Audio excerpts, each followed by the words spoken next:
Christian Pratama. Saya dimulakan. Saya Muhammad Abdul Syakura. Mari kita mulai presentasinya. Pancasila dalam arti sejarah bangsa Indonesia, lebih tepatnya nilai-nilai Pancasila pada masa kerajaan. Pancasila menjadi dasar negara baru disahkan oleh PPKI pada tanggal 18 Agustus 1945. Namun, jauh sebelum disahkannya, nilai-nilai Pancasila sudah ada pada kehidupan masyarakat Indonesia sejak dahulu. Sebelum bangsa Indonesia menjadi sebuah negara, di mana nilai-nilai tersebut berupa nilai-nilai adat istiadat, kebudayaan, dan religi. Pancasila sendiri terdiri dari beberapa kata yang mengandung arti tertentu, yaitu panca yang berarti lima dan sila yang berarti dasar. Jadi bisa disimpulkan bahwa Pancasila adalah 5 dasar negara Indonesia. Gitu. Pancasila merupakan 5 dasar filsafat negara Republik Indonesia.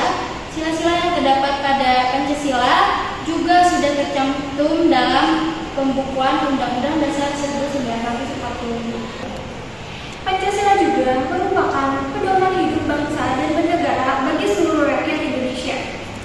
Keberadaan Pancasila sebagai dasar filsafat negara dapat ditelusuri secara historis sejak adanya sejarah awal masyarakat Indonesia. Keberadaan masyarakat ini dapat ditemukan dengan adanya peninggalan-peninggalan sejarah pada masa kerajaan, terbukti dengan ditemukannya beberapa prasasti, candi, dan stupa. Selain itu, nilai-nilai Pancasila ditemukan juga dengan adanya persatuan dan kesatuan antar umat beragama. Oke, yang selanjutnya ada Kerajaan Kutai. Kerajaan Kutai adalah kerajaan tertua di Indonesia dan se-Asia Tenggara yang bercorak Hindu. Kerajaan Kutai terletak di Muara Kamam, Kalimantan Timur, di Sungai Mahakam. Raja pertama dan sekaligus pendiri kerajaan adalah Raja Kudunga. Raja Kudunga memiliki seorang anak yang bernama Aswawarman. Aswawarman dijadikan raja oleh Kudunga setelah berpindah tangan. Raja Aswawarman memiliki 3 orang anak yang salah satunya bernama Mulawarman. Mulawarman pada saat itu menggantikan Aswawarman. Pada saat pemerintahan Mulawarman, Kerajaan Kutai mengalami masa kemasan. Wilayah kekuasaannya meliputi seluruh kawasan Kalimantan Timur. Selanjutnya, pada saat itu Raja Mulawarman memberi 20.000 ekor lembu kepada para Brahmana.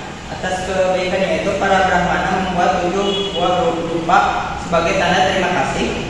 Hal tersebut menunjukkan nilai sosial politik dan ketuhanan telah ada pada Kerajaan Kutai, di mana bentuk kerajaan dengan agama dijadikan sebagai pengikat kewibawaan raja.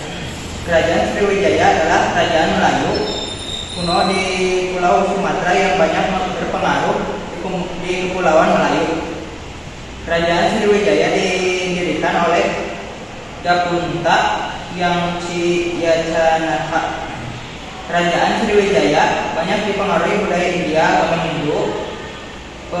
Pertama kali dikenal oleh Kerajaan Sriwijaya, kemudian diikuti oleh agama Buddha pada 425 Masehi. Kerajaan Sriwijaya mengalami masa kejayaan di bawah kepemimpinan Balaputra Dewa.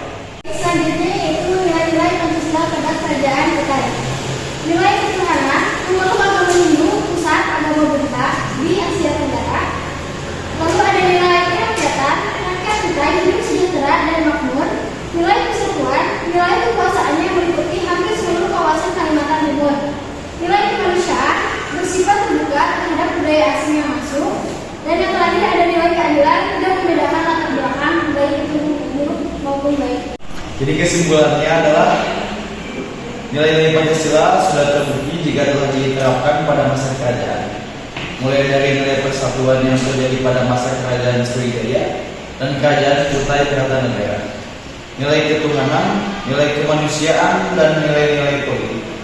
Dengan adanya nilai-nilai Pancasila yang sudah diterapkan pada masa kerajaan, maka sistem pemerintahan kita sekarang tak jauh dari sistem pemerintahan kerajaan yang dahulu banyak mengandung nilai-nilai Pancasila. Serta kita juga bisa mendapatkan nilai-nilai Pancasila dari masa kerajaan yang kini telah menjadi ideologi negara kita. Kita Kita juga dituntut untuk bisa menerapkan dan menjaga nilai-nilai Pancasila dalam kehidupan sehari-hari.